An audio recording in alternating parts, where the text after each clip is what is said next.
benvenuti da Heavy Metal Heaven. Oggi ospitiamo di nuovo un originale mix di metal ed elettronica in un full length d'esordio, però a 2, anzi a 3 velocità.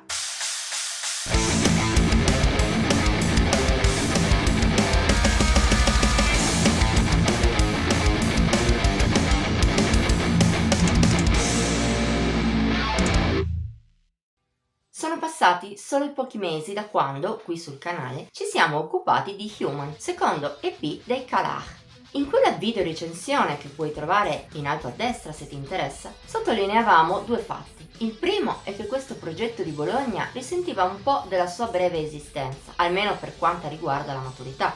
Il secondo, d'altra parte, è che il suo suono era originale, apprezzabilissimo e con ampi margini di miglioramento. Anche per questo, dal gruppo emiliano ci aspettavamo parecchio. Come abbiamo imparato attraverso Heavy Metal Heaven, non sempre le speranze poi si realizzano. È stato in parte anche il caso dei Kalash, che però si sono mossi in maniera particolare. Il loro album d'esordio Descent into Human Weakness, uscito lo scorso 19 agosto, in effetti non è del tutto inedito. Come dice il titolo stesso, è stato composto assemblando in fila il primo EP del gruppo, Descent, il citato Human, e una terza parte, intitolata appunto Weakness. Una scelta in qualche modo sensata, ma che lascia diversi dubbi. Da un lato, infatti, è chiaro quanto i Kalash abbiano lavorato per rendere il più possibile costante il disco a livello di suono e di registrazione, e ci sono riusciti anche piuttosto bene. Dall'altro però, composizione e ispirazione mostrano che le tre parti sono state create in tre momenti diversi.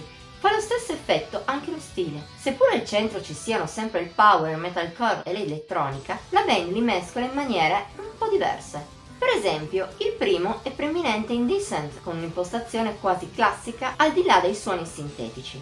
In Human invece la componente metalcore, prima minoritaria, diventa più forte. Infine, l'ultima parte si concentra su quest'ultimo genere e sull'elettronica.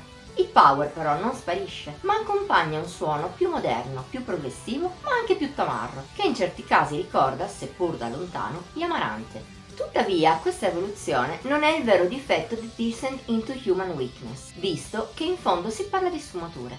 A rendere le tre componenti poco coese tra loro è la maturità, più forte nell'ultima parte, che infatti risulta la più incisiva. Le altre due, e in particolare la prima, presentano invece delle ingenuità. E se da un lato questo rende l'album un costante crescendo, dall'altro castra la sua resa.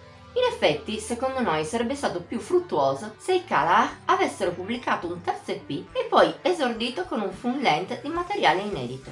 Così invece abbiamo un album non del tutto riuscito, seppur abbia i suoi momenti apprezzabili in tutte e tre le sue fasi. Come è intuibile, Weakness ne ha di più. Per esempio possiamo citare Crows Calling at Night, che sa essere al tempo stesso tamarra e profonda a livello emotivo, o Aphelion, breve ma densissima, con un bel senso di inesorabilità. La più promettente per il futuro è però Marmite's Cry, variopinta e progressiva nelle sue atmosfere e nelle trame, attraversa con maestria panorami armoniosi e altri quasi aggressivi. E il bello è che tutti presentano melodie incisive sia a livello musicale sia nella voce di Claudia Gigante, mai così versatile. Anche le altre due parti però non sono da buttare via. Human, per esempio, rimane di buon livello. Come detto nella vecchia recensione, Pit of Violence, POV, è un pezzo eccellente col suo contrasto oscurità e malinconia. E la calma Red, con elettronica al centro, fa bella figura anche in questa nuova sede. Da Descent invece citiamo soltanto Six Feet Underground, una buona tempesta emotiva rappresentata dai ritornelli, circondati da un contorno calmo a sufficienza per supportarli. Grazie a questi picchi, in fondo, Descent into Human Weakness può andare come un esordio, pur a dispetto dell'eterogeneità. Dopotutto, l'originalità dei Kalash è sempre lì e non è mai fine a se stessa. Brilla anche qui, ben poco appannata dai difetti del disco.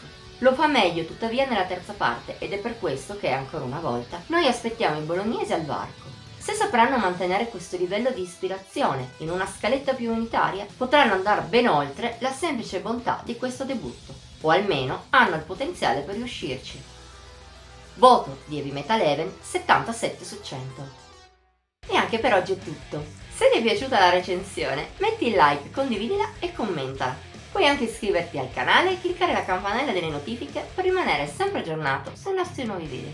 Ti invitiamo inoltre a seguire i nostri canali social su Facebook, Instagram e Pinterest. Trovi i link qui sotto in descrizione. Ci vediamo la prossima volta.